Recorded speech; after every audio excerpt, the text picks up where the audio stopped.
Olá, hoje falaremos sobre o implante de filtro de veia cava. Nesta apresentação, iremos começar abordando a anatomia da drenagem venosa e do trígono femoral. Depois, falaremos sobre informações gerais sobre o implante do filtro de veia cava, como suas indicações, fisiopatologia das doenças associadas e contraindicações do procedimento. Por fim, falaremos sobre a técnica cirúrgica, as complicações associadas e a retirada do filtro. A drenagem venosa do membro inferior é realizada por 3 tipos de veias, superficiais, profundas e comunicantes. A partir do pé são formadas as veias safena, magna e safena parva. A veia safena magna compreende todo o membro inferior, iniciando seu trajeto anteriormente ao malelo medial do pé e desembocando em uma anastomose com a veia femoral no hiato safeno. Durante o trajeto, a veia safena magna drena a perna e a coxa através de veias acessórias. A veia safena parva se inicia posteriormente ao malelo lateral e segue seu trajeto de ascensão até desembocar na veia poplítea, na fossa poplítea do joelho, e drena durante o trajeto a região posterior da perna e dorso do pé.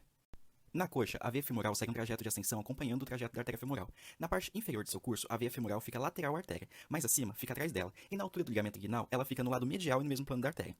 Próximo ao ligamento inguinal, a veia femoral recebe a fluência da veia safena magna, no chamado hiato safeno. A veia femoral termina seu trajeto na veia ilíaca externa, após transpassar o ligamento inguinal. A veia ilíaca externa se aprofunda na pelve durante seu trajeto ascendente e drena a parede abdominal inferior através de veias tributárias. No fim de seu trajeto, forma junto à veia ilíaca interna a veia ilíaca comum. A veia ilíaca comum ascende obliquamente até a quinta vértebra lombar, onde passa a receber o nome de veia cava inferior. A veia cava inferior é responsável pela condução do sangue de todas as estruturas abaixo do diafragma até o átrio direito. Ela ascende anteriormente à coluna vertebral à direita da aorta e está contida em um profundo sulco na superfície posterior do fígado. Durante seu trajeto, recebe a afluência de órgãos importantes, como os rins, através das veias renais. A veia cava recebe ainda aporte de sangue vinda de algumas outras veias, como as veias lombares, a veia gonadal direita, as suprarrenais, veias frênicas inferiores e veias hepáticas. Por fim, a veia cava passa pelo diafragma através do hiato da veia cava e transpassa o pericárdio para finalmente desembocar na parte inferior-posterior do átrio direito. O trígono femoral é uma depressão formada entre os músculos sartório e adutor longo, tendo como base o ligamento inguinal.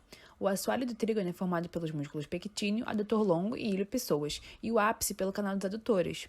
A sintopia dos elementos vasculonervosos, veia, artéria e nervo femoral, está organizado nessa ordem, de médio para lateralmente. A artéria e a veia passam inferiormente através do canal dos adutores, se tornam vasos poplíteos ao redor do joelho.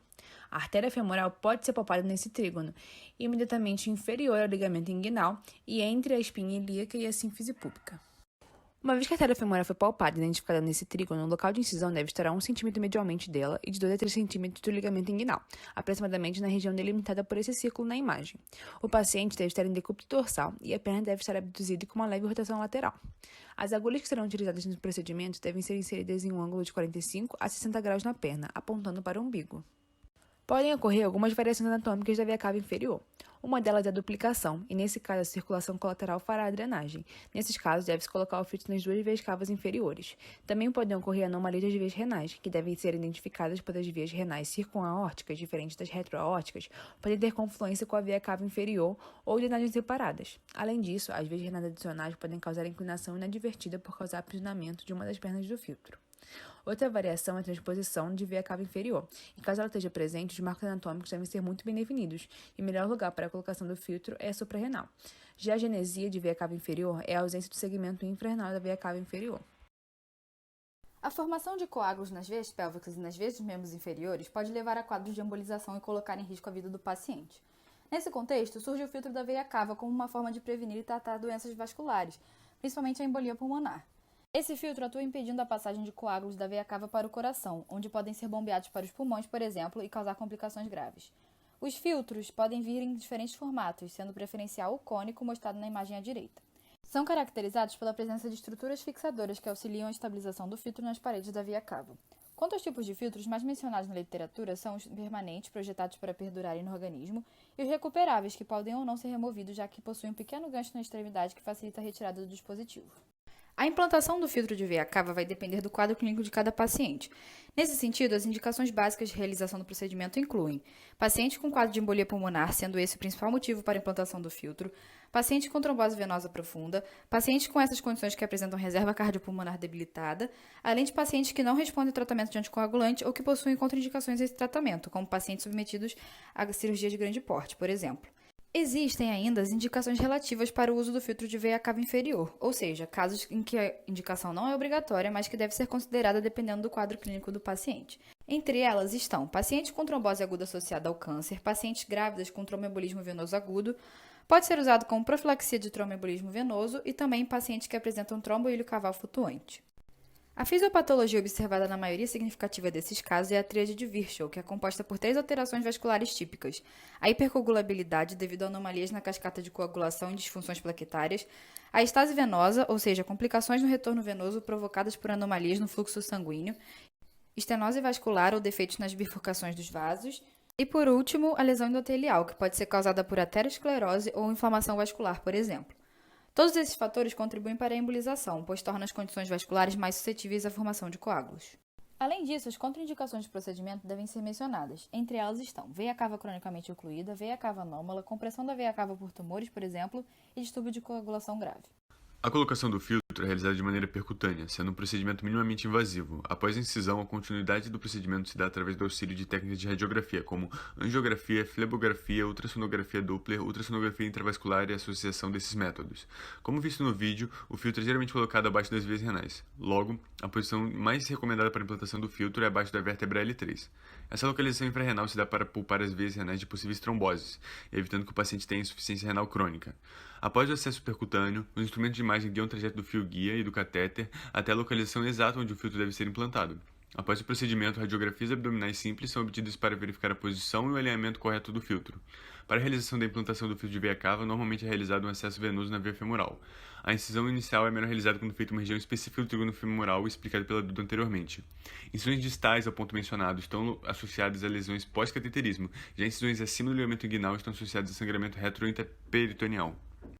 A retirada do filtro deve ser programada para quando o risco de embolia pulmonar for baixo, com retomada de tratamento com anticoagulantes em caso de trombose venosa profunda contínua ou caso esta possa ser prevenida. No momento da recuperação, deve-se verificar radiograficamente a integridade do filtro, garantindo que não existam problemas que viabilizem sua retirada. Também deve ser realizada a venografia para determinar se o trombo está presente dentro do filtro. O acesso a ser realizado e a técnica utilizada vão depender do modelo de filtro utilizado, mas, independentemente do modelo, a recuperação deve ser abortada caso o filtro não possa ser liberado com uma tensão modesta.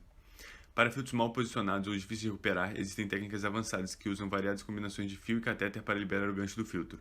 Neste vídeo podemos ver a retirada sendo realizada via acesso jugular. É relatado na literatura uma taxa de sucesso desse procedimento que varia de 98% a 100%, com baixo potencial de complicações. Complicações relacionadas ao filtro são hematoma da ferida, migração do filtro para dentro da artéria pulmonar e oclusão da veia cava por um grande êmbolo. Com relação especificamente aos filtros recuperáveis, as complicações de inserção informadas incluem perfuração de veia cava, migração do filtro e trombose venosa no sítio de inserção. Especificamente, a perfuração da veia cava tem uma relação anatômica importante, já que ela pode ser acompanhada da perfuração de estruturas próximas anatomicamente relacionadas. Entre essas mais observadas são a perfuração de aorta, observada na imagem inferior, seguida pela de duodeno, observada na imagem superior. Já as complicações de recuperação do filtro incluem falha na recuperação, embolização do trombo causada pelo filtro, trombo no sítio de recuperação da veia e hematoma na virilha. Após a instalação do filtro de veia cava, uma complicação possível é a trombose desse filtro e, portanto, a trombose da veia cava. O impedimento do fluxo pela veia cava pode levar o sangue a recorrer à circulação colateral para seguir para o coração direito, aumentando a pressão nesses vasos menos calibrosos. 3 sistemas colaterais são principalmente relatados em caso de obstrução da veia cava: o sistema vertebral ásico-hemiásico na imagem esquerda, o sistema renal esquerdo-hemiásico, incluindo as veias gonadais e ureterais na imagem central, e o sistema mamário interno e externo, incluindo as veias tóraco-abdominais superficiais na imagem à direita. Embora esteja se tornando um procedimento mais comum, os dados disponíveis na literatura acerca do implante de filtro em veia cava superior ainda são incipientes e é um procedimento pouco realizado quando comparado ao filtro de veia cava inferior. O risco de embolia pulmonar com trombose venosa profunda na extremidade superior é de aproximadamente 5 a 10%. Neste caso, também, o tratamento preferencial é farmacológico, com o uso de anticoagulantes, sendo a implantação de filtro indicada quando o uso de anticoagulantes é contraindicado ou acomete complicações para o quadro do paciente. A veia cava superior devolve sangue ao coração a partir dos tecidos acima do diafragma. Ela apresenta aproximadamente 7 cm de comprimento e é formada pela união das veias braquiocefálicas por trás da borda inferior da primeira cartilagem costal direita, próxima ao externo. Ela desce verticalmente por trás do primeiro e do segundo espaços intercostais, terminando na porção superior do átrio direito, atrás da terceira cartilagem costal direita.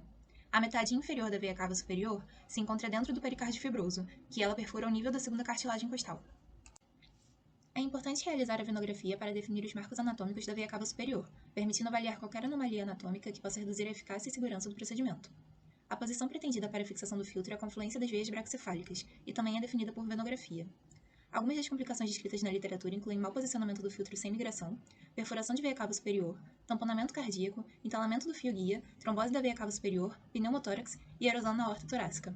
Atualmente, não são descritos na literatura estudos randomizados de filtro de veia cava superior.